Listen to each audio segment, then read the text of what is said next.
呢度嘅以前嘅青年啦，大概60歲之前嗰啲啦，都係喺呢條村度讀書長大。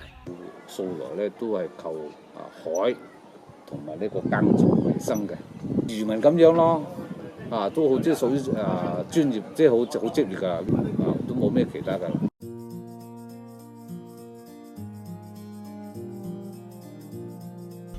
Laichiwo is a 300-year-old Hakka village at Plover Cove near Sha Tau Kok, the northeastern part of New Territories. It is a site of special scientific interest, situated in the west coast of Yan Chao Tong Marine Park. Laichiwo is renowned for its rich Hakka culture and marine heritage, yet few tourists travel to this place due to its geographical remoteness. In this documentary, we are going to explore the biodiversity and past livelihood in Laichiwo, followed by an evaluation of present challenges and possible future development. To start with, we shall look into the unique marine and mangrove biodiversity of Laichiwo. As a village near coastal saline waters, Laichiwo has a dense mangrove swamps.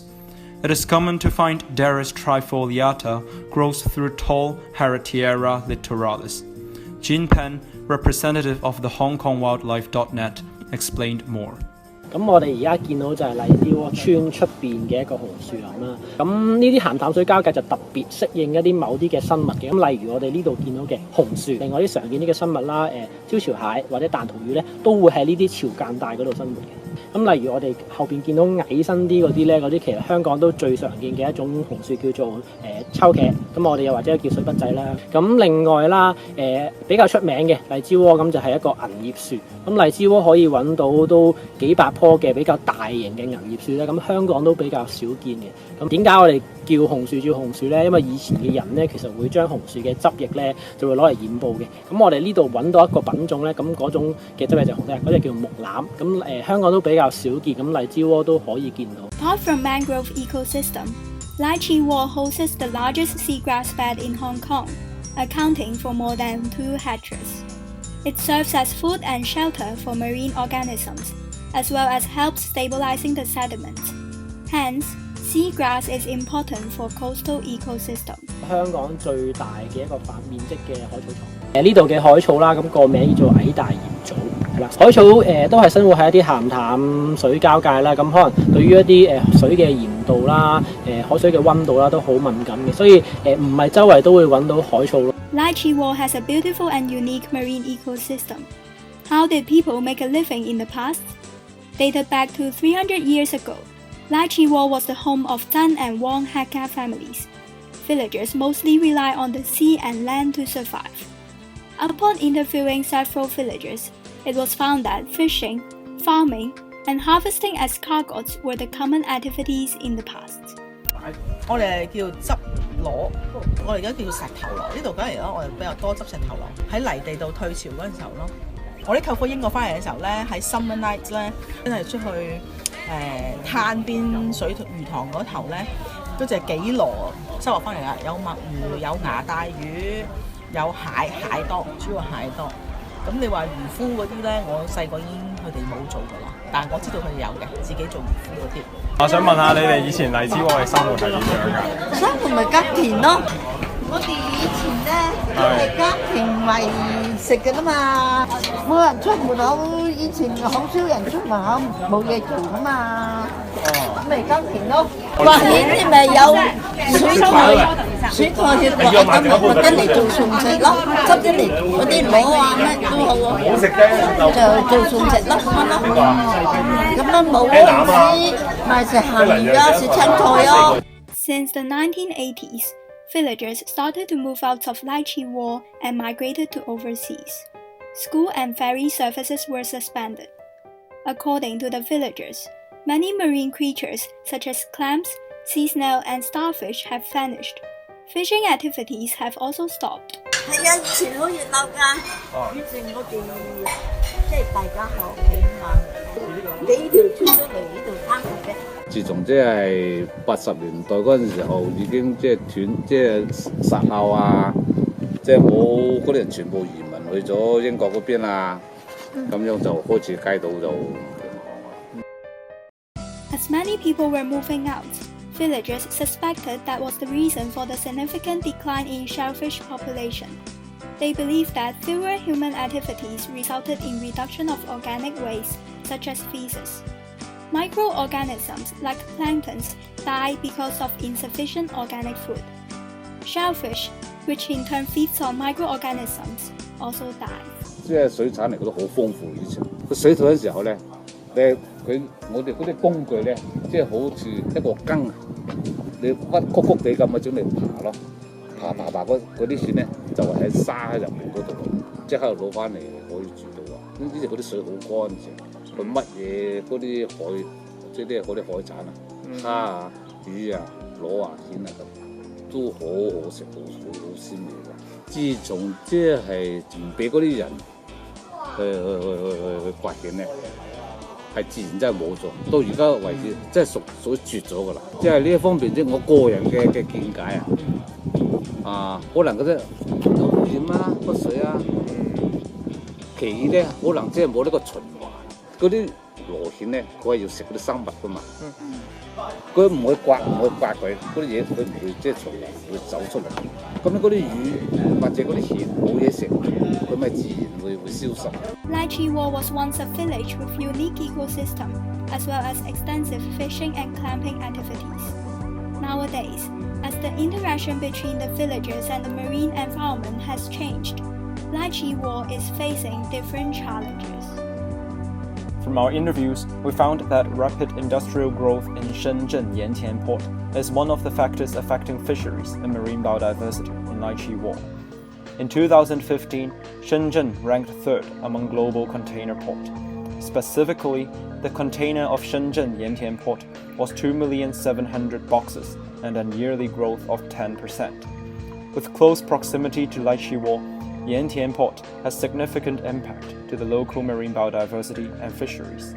因為其實紅樹林啦，或者係一啲嘅潮間帶啦，都係一啲海洋生物嘅 BB 嘅育兒所嚟嘅。中國嘅華南一帶好多沿岸都其實發展得好嚴重，呢啲嘅紅樹林生態都發展咗消失咗，咁所以成個海洋生態都係減退嘅。Apart from damages to the mangrove ecosystem, industrial activities in Yantian Port has imposed destructive impacts to fisheries in Lychee War and Shuttlecock area. Mr. Chen Qiming, head of Shuttlecock Fisheries Management Department and an experienced mariculture raft owner himself, provided us with first-hand details of the impacts on fisheries.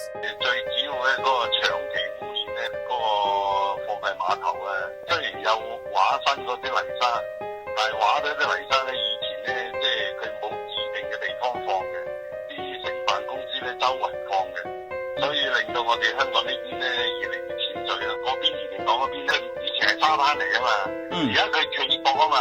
即係一幅牆咁樣，啲浪打埋喺度撞翻轉頭，唔係大浪，呢邊咪裝嗰啲海潮嗰啲嘢一路套翻上嚟。即係以前咧好多魚苗嘅，即係未有貨櫃碼頭嗰陣時咧，即係啲魚咧翻嚟散咗衝之後，我哋可以捉到啲瀨魚啊。瀨魚咧，自從有咗貨櫃場之後咧，就逐步消失。你哋有監部門研究咧，就話啲水質清咗、靚咗。我哋一路會見到佢成長嘅，但係成長到一段時間咧之後咧，再冇見到人帶住魚啦。咁啲魚你睇邊度咧？ With poor water quality and improper industrial waste disposal, not only Lychee War, but the entire Shuttlecock water faces greater obstacles in maintaining its marine biodiversity. In fact, the Hong Kong government has implemented some measures aiming to preserve Lychee War marine biodiversity, such as strictly monitoring all the activities within the area of the Yan Chao Tong Marine Park. On top of that, the Countryside Foundation, an NGO, has also launched a community revitalization project in Lychee War. 其實荔枝窩而家呢個復耕計劃咧，其實就唔係單單指復耕嘅。其實我哋嘅最大嘅目標咧，其實係希望活化到荔枝窩呢條村。就唔好等佢變成一條荒廢村落咁樣。咁我哋其實喺呢個計劃嗰度咧，係通過佢哋租翻啲地啦，去做復耕啦。咁亦都希望係吸引到一啲村民佢哋，或者係我一啲外來嘅人喺條村度住翻落嚟，有翻一啲少少嘅經濟活動，咁而嗰個鄉郊嘅環境啊，同埋我哋都係會有個適當嘅去管理，去希望係展現翻以前一條好靚嘅鄉村嘅環境出嚟。To preserve fish species in marine parks, the Agriculture, Fisheries and Conservation Department implemented a marine park fishing permit system in 1996. Fishermen must have the license to carry out fishing in this area. However, the effectiveness of this permit system are yet to be seen.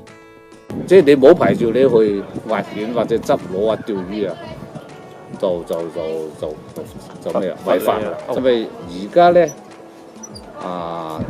呢度就係保育區啊，呢個世界嘅郊野公園啊，呢度所以都好嚴格嘅管理。呢個海洋公園都10幾20年啦，咁咧但係啲魚咧唔會多咗。而家嚟講，我覺得係要保護，又唔好俾人捉。等佢有機會長大咧，就會散出嚟嘅其他地方捉啊嘛。你又俾人捉，但係有部分有牌嗰啲有得捉，冇牌嗰啲冇得捉，咁啊，我覺得對啲其他漁民好唔公平。Lychee War has been living in isolation for more than 3 decades. When it comes to Lychee War's future development, most villages share the same aspiration. Open up the village and share it with the general public. 我覺得其實呢個地方咧係好好，喺個城市生活覺得耐咧，咁入去呢度真係覺得好珍貴。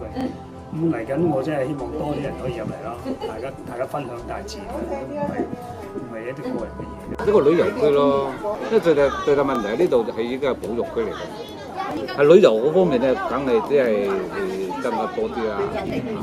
你話起屋啊，或者有車道嚟呢方面啊，即係有污染嗰啲嘢都少嘅。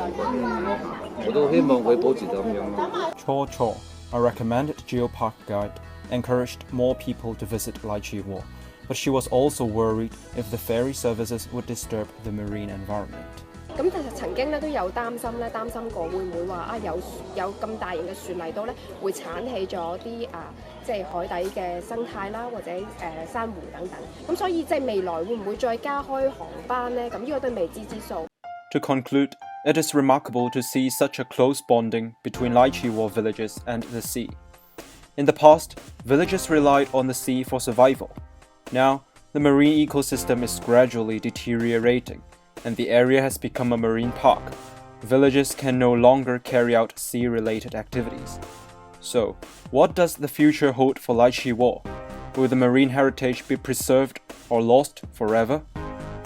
The future of Lychee War lies in our hands. Hong Kong government has suggested to cooperate with Shenzhen to tackle the cross-boundary water pollution problems. Also, the concept of sustainability should be considered when planning Lychee War's development.